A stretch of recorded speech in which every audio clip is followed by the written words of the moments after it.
Welcome to a world where we'll live twice as long, age half as fast, holiday in space, fly to work in cars, grow our own spare body parts, and have our lives run for us by robots and computers. Welcome to the 21st century and this landmark program ushering in a new era of 60 Minutes. Tonight, you can be part of this exciting technological future as we simulcast this program on the internet. As this icon appears through the program, it's your opportunity to interact with the expert on the screen, cross to websites or access extended interviews. The address is 9msn.com.au, then you go to the 60 Minutes site. This is no science fiction scenario we ask you to be part of tonight. It is the future, as predicted by a collection of the world's leading visionaries. Astonishing, yes. But if there's one thing to be learned from the 20th century, it's that we should greet the 21st, knowing that almost anything is possible.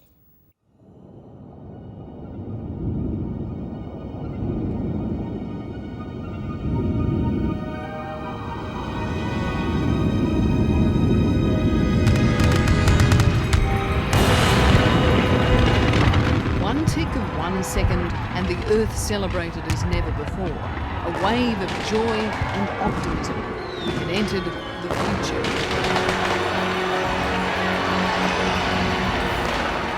I think within a matter of a few years, young mothers will come home from the hospital with a genetic map of their children.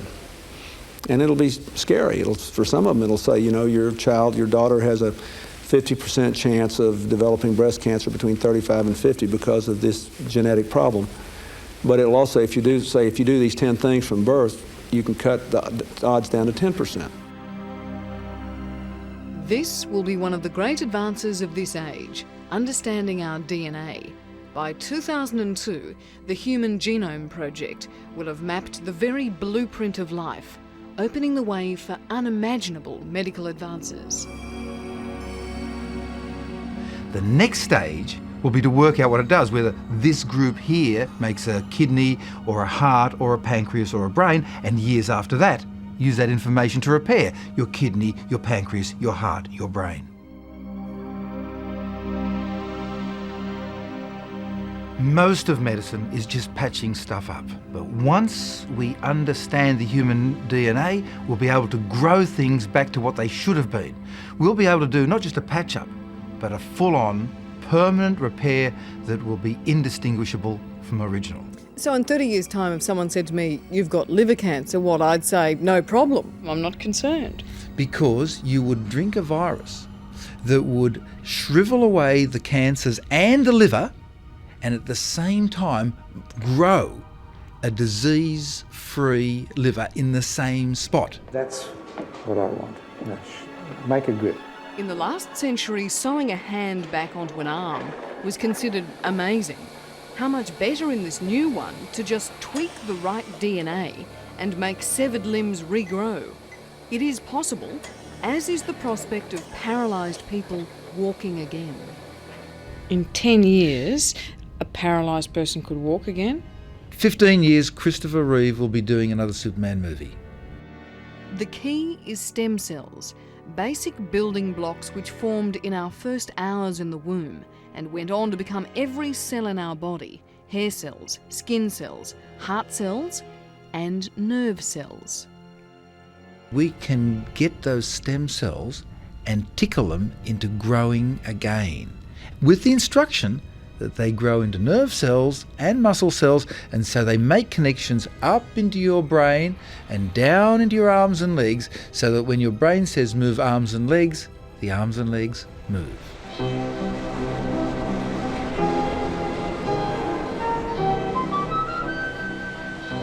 We can dream too of eternal youth. Switch off the DNA that causes cellulite, baldness, wrinkles, causes us to slow up, break down and to get and look old. In the future, ageing may be a thing of the past. Everything about you, except your brain, will be 18 to 25 years old. Every bit of your body. Don't we run pretty serious risks of unintended consequences, though, if we start tinkering with the blueprint of life? Yes, but the cat is out of the bag. The bird has flown the coop, the horse has bolted the stable. Many of the people I predict who are watching the show tonight will be the first generation to live forever or the last generation to die. Once we understand our DNA, we will be able to modify ourselves so that the program that says die is switched off, and we'll be able to live for, say, 500 to 5,000 years, which is effectively forever. Where are we all going to live? What makes you think that we're going to stay on the third rock from the sun?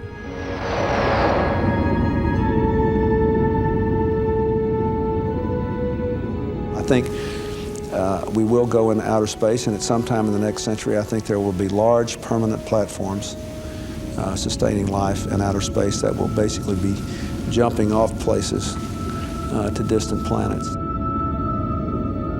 One of the ideas I'm most keen on, though, is the space elevator, and that is literally an elevator from the Earth's surface, probably from the equator, up to the satellite fixed in stationary orbit, which I'm pleased to say many people are now calling the Clark orbit, 26,000 miles above the equator. And then when we have such an elevator, we can go into space for about $100 worth of electricity just by taking the elevator up. And a round journey costs only about $20 because you get the electricity back on the way down again. Arthur C. Clarke's epic 2001 foresaw space travel. He also dreamed up Star Trek and the rise and rise of the computer. Open the pod bay doors, Hal. I'm sorry, Dave. I'm afraid I can't do that. At 82, he is still imagining about life on Mars, human life. Eventually there will be Martians, of course, descended from us, who would look down on the on the old world and think it's a noisy, smelly place where everybody weighs 3 times as much as they do on our on our world.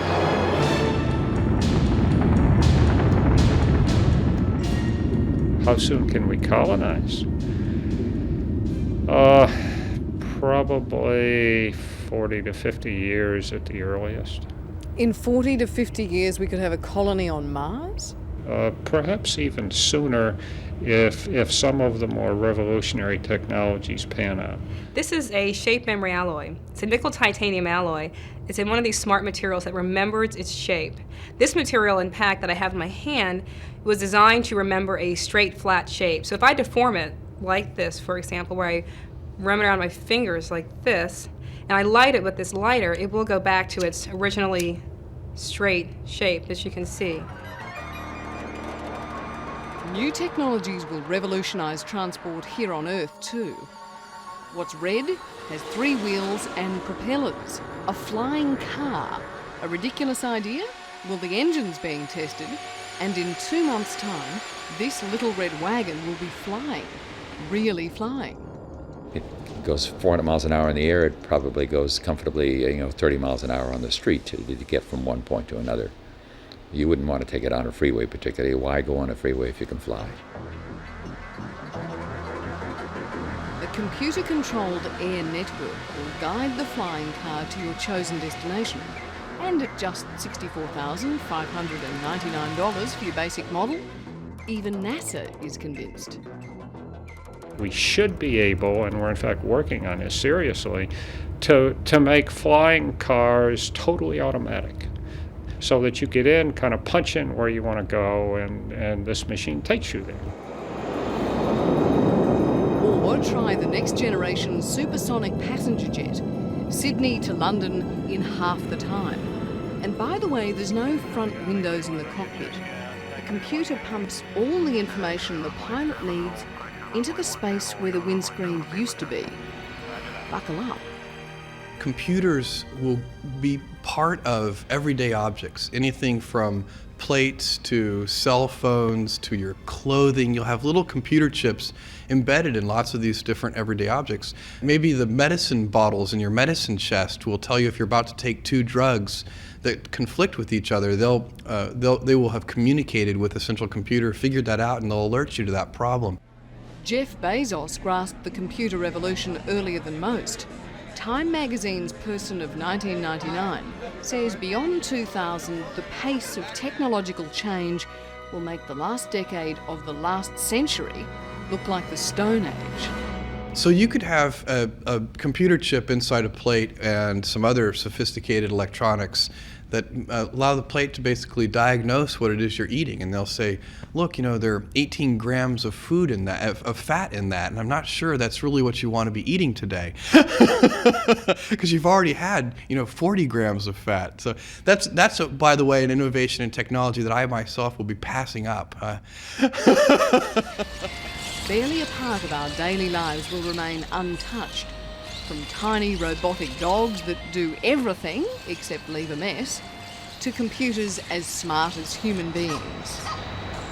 It is possible, theoretically at least, for computer power to get to such gigantic proportions that they can do complicated things that we think of today that only human intelligence can do. So if I was talking to a talking computer on a telephone... You might not know. They'll be able to interact with you in very complicated ways and display things at your request and make complicated judgments and so on. It's an interesting world we have ahead of us. But what sort of world will it be? What point is there to new gadgets, medical breakthroughs, even the possibility of living forever if we continue to kill the planet? There is another future. I've been to one part of Northeast Asia where there wasn't a tree standing, where across the horizon you could see clusters of high-rise apartments. They were linked by expressways clogged with traffic, and the air was heavy with pollution. It looked like a world that had been rebuilt after a nuclear disaster. Now, a lot of people in this century will be born into that sort of denatured environment. That is a world without nature. Prediction is becoming scientific fact. Global warming is changing our weather.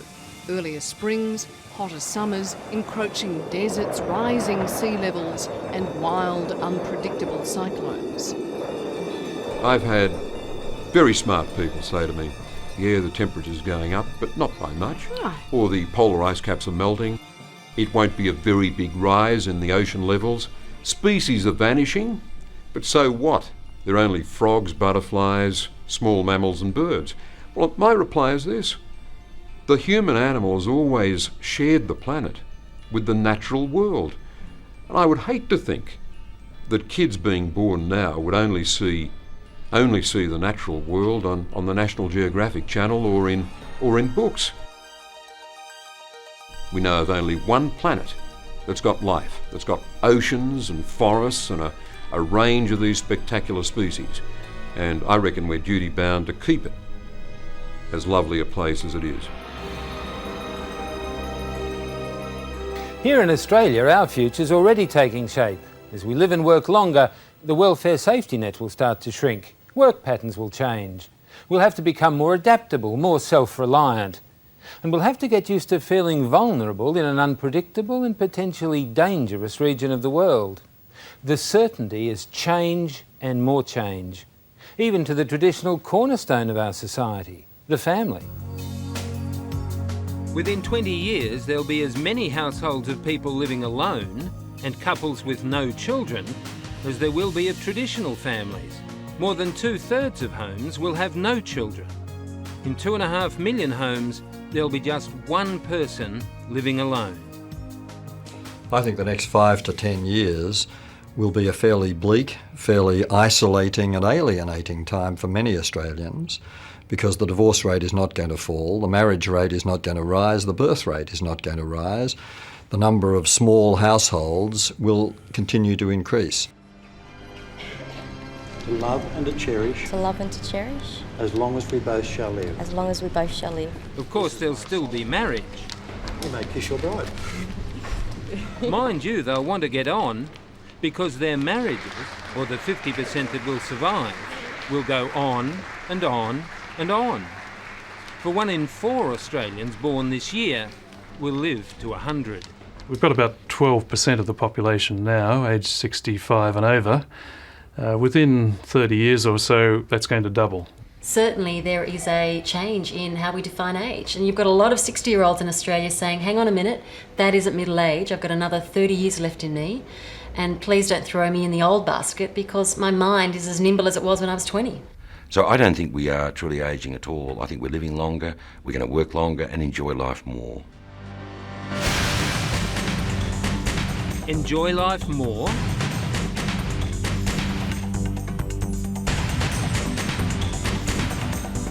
For many, that future seems an impossible dream in the pressure cooker of relentless change, anxiety, insecurity, alienation, and bewildering technology. We have all been massively conned. Firstly, there was the promise of the paperless office. Mate, that is just about as likely as the bloody paperless toilet.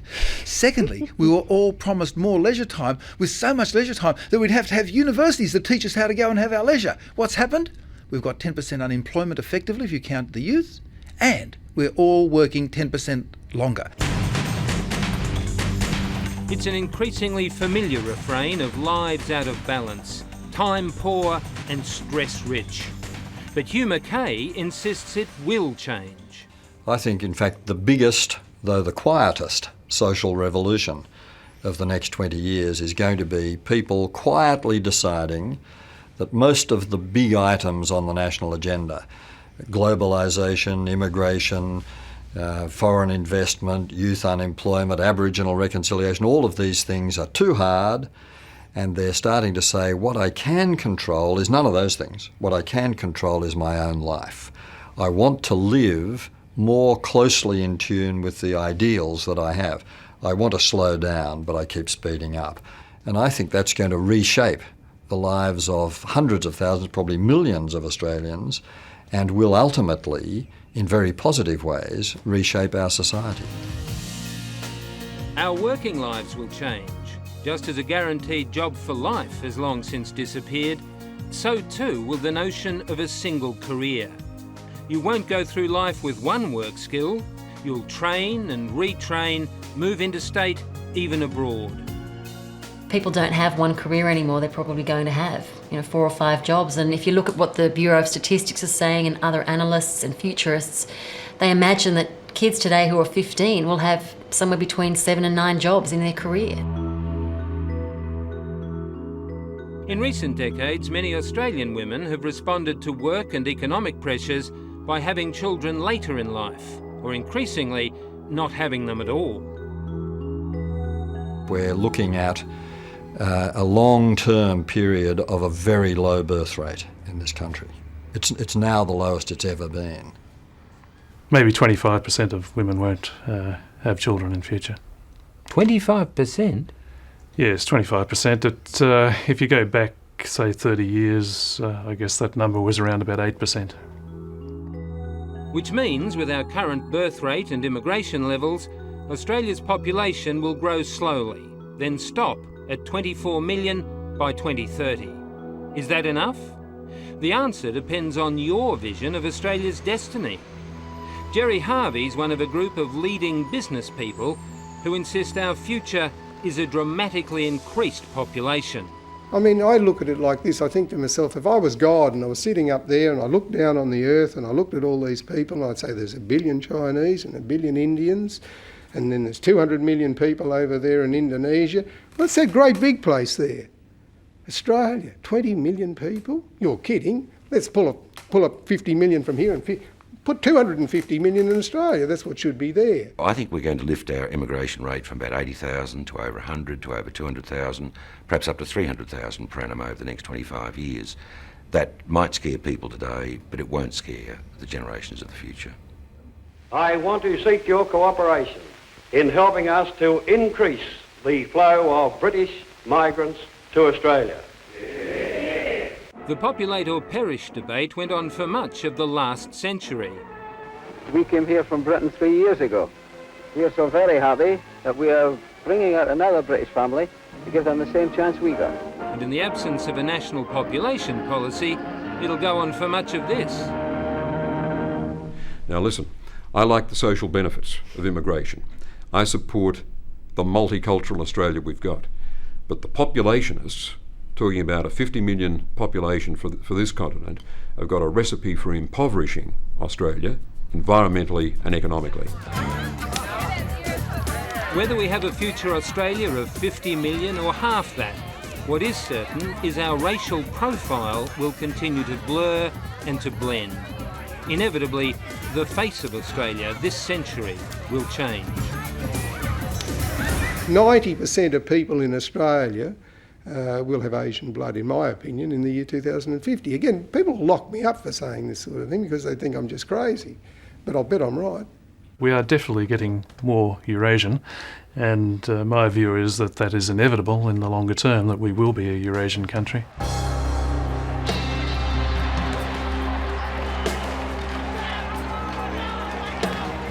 What looms as perhaps the single biggest issue this country faces in this century is how we'll ensure national security and defence self-reliance in an unpredictable and potentially dangerous region.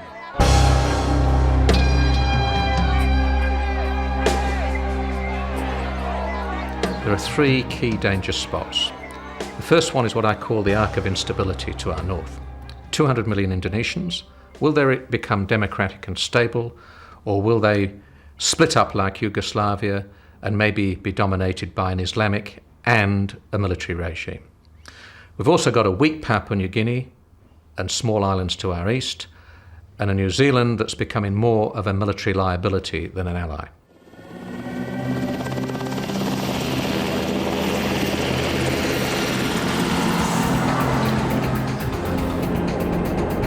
This at a time when most of Australia's key weaponry is facing obsolescence.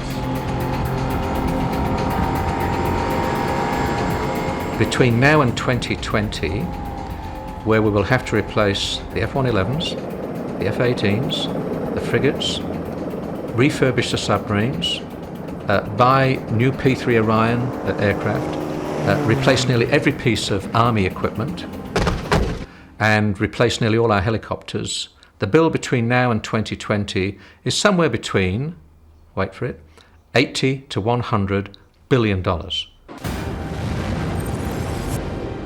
Now, who believes, without large increases in the defence budget, that we're going to do that? Australia will still shelter under Uncle Sam's nuclear umbrella, but in reality, we'll be more isolated than ever. For the Americans, we'll be preoccupied by North Asia. There's a clear risk of war between China and Taiwan, North and South Korea, India and Pakistan. The problem for us is the Americans will focus on that part of the world. We will focus, as we must, on our vital interests in a stable Indonesia. And that might lead to some strains in the alliance and us feeling more alone than at any time since the Second World War.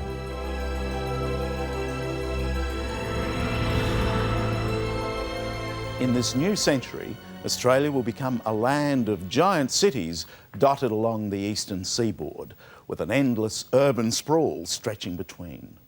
The average home will be worth well over $1 million and be wired with computer-linked microphones and sensors. And here, in this wide brown land of ours, we'll be crammed into vast suburbs in bigger, grander houses, but the blocks of land will get smaller and smaller.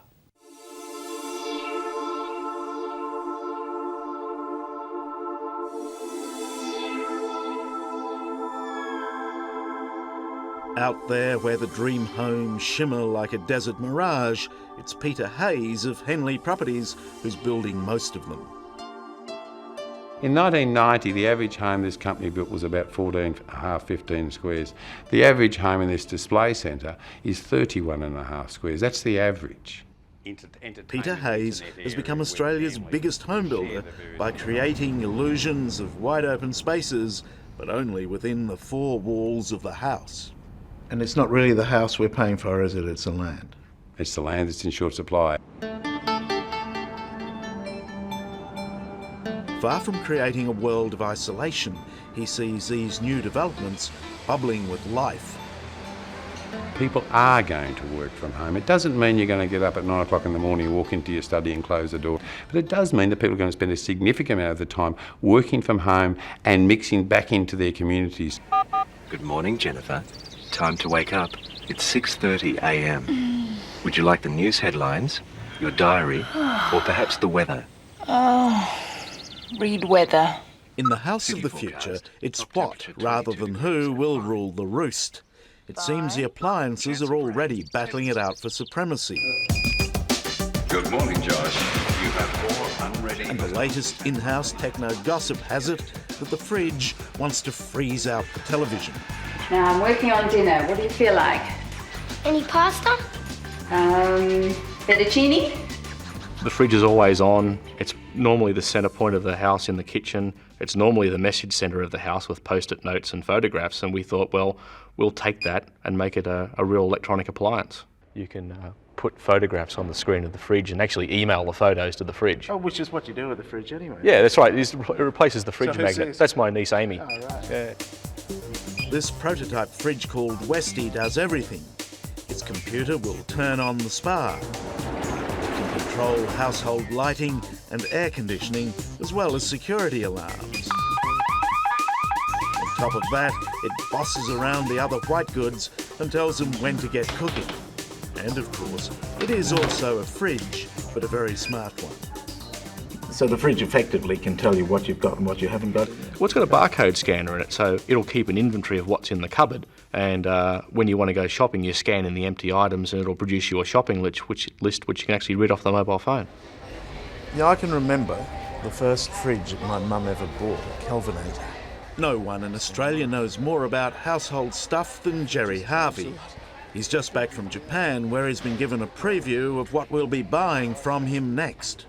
At the moment, we've just got a bed we sleep on at night. Into the future, we could have a bed that does a lot of things. It could measure our sleep, our good sleep, our nightmare time, our snoring time, different things that happen in our sleep. And the scientists will work out a way, maybe, that you're going to need only sleep 2 or 3 hours a night.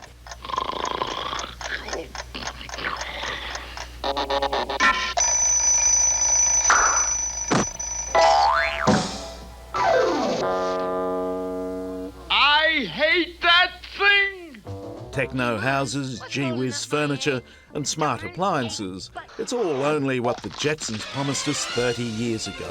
Meet George Jetson! And there really is a flying car on the way. By comparison, making these new offerings from Detroit look like Model Ts. You can configure the vehicle to your own personal needs. You can pick up your email from your car. You can turn off your sprinkler system from your car. There's going to be a lot of things that you can do from your car that will make everybody's lives a little more easy.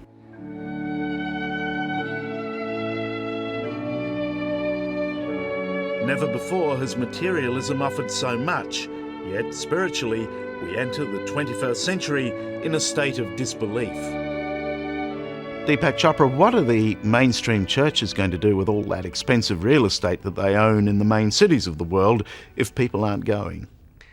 I think they're going to slowly become extinct. You know, they're like dinosaurs right now, and if you're not useful anymore, then you have the risk of extinction. That's what's going to happen. Deepak Chopra is a medical specialist who blends Eastern spiritualism with Western science, and who's become rich writing a series of New Age Bibles. He joins us, as you would expect, from California. In the 21st century, do you think that it will be spiritually okay to be rich? To have money, to be rich, to have wealth, there's nothing wrong with it. Nature is lavish in her abundance, almost extravagantly wasteful in her wealth. In every seed, there's the promise of thousands of forests. So when we finally understand the mind of God, we'll realize that it is one where there is wealth consciousness. We're talking about things that are happening to 1/3 of the planet. The wealthy people like you and me. 2/3 of the world do not have access to that. And I remember when I worked with Fred Hollows being very strongly affected by one thing he said. The presence of a sick or poor person lessens me as a human being. And while we still have poor people on the planet and sick people on the planet, that is an obscenity that we have to eradicate.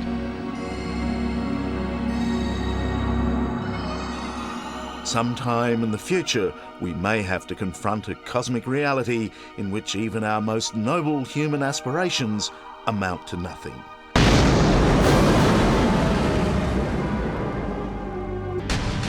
From London comes a much bleaker view of our Earth and our future on it. A 1 kilometre object will kill about 1 billion people. A 10 kilometre object, which finished off the dinosaurs and wiped out about 60% of all life on the planet, would wipe us out. There'd be no place to hide. The whole planet would be covered in molten ejecta. There'd be super winds, there'd be acid rain. There would then be what's called a cosmic winter. There'd be no food, no harvest for maybe several decades. So we would stand no chance as a race. Bill Maguire is a geologist and the author of the best-selling book Apocalypse, about a future in which any number of inevitable natural disasters will take our minds off the GST forever. Comets, supervolcanoes, cataclysmic earthquakes. They all come round on a regular basis, and the bad news is we're overdue on all counts. There is going to be a major earthquake in Turkey within the next couple of decades, before 2030. That's almost certain. There are so many faults there which are overdue in terms of moving again. So that's probably my favourite for the next catastrophe. Do you think in the long term we should actually be thinking about leaving the planet if we're going to survive? Absolutely. I mean, we've got all our eggs in one basket at the moment, and I would see the next century, or this century, as the time we start to move out and colonise other worlds. It's essential for the survival of any species in the long term, I think. I'm optimistic about the future, and I reckon that we humans will spread through the solar system and ultimately within 1,000 years through the galaxy. And I reckon that within, say, 1,000 years, half the humans alive will be living off the planet and still be humans.